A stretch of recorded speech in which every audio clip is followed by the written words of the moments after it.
every ancient alphabet, bar none, that I have found so far, has always from day one with each letter had a number, a mysterious number associated with the letters. We don't know where the numbers came from. They never change. Code? It's a unique numeric code.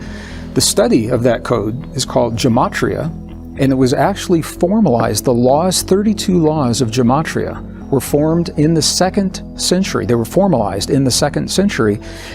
And the only way gematria works is you cannot deviate from these laws. There are specific laws that apply to the numbers. My thinking was it would be possible to look at human DNA, carbon, oxygen, hydrogen, nitrogen, and different combinations of that, and substitute the ancient letters for the numbers based upon this correlation.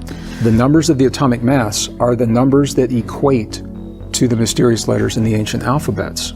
What that means is when you look at human DNA, or the DNA of any life, it is made of hydrogen, nitrogen, oxygen, carbon, and using gematria, the numbers that equate to those become 1, 5, 6, and 3.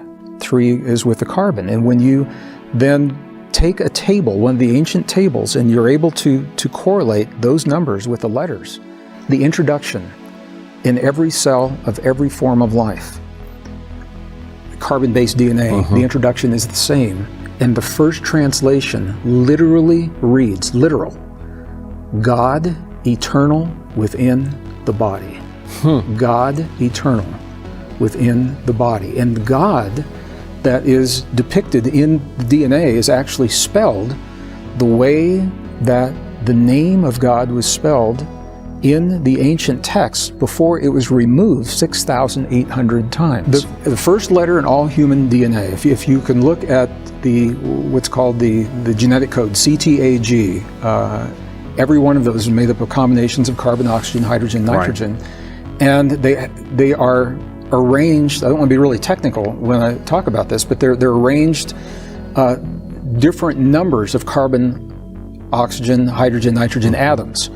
So within each of the DNA bases that make our DNA as it is, there are different combinations of CTAG that break down to different combinations of God eternal within the body.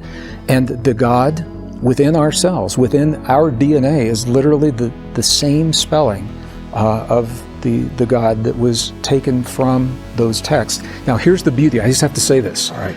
My first fear was I found it in the Hebrew language, and I said, does that mean, could it actually be divisive if it only is found in one language? And when the research went to its fruition, what we found is it is in Hebrew and Aramaic and Sanskrit, 3 of the root languages. The same thing. Exactly the same thing. So in Hebrew, Aramaic, and Sanskrit, the code for those letters translates precisely the same in the human DNA. That's the first layer.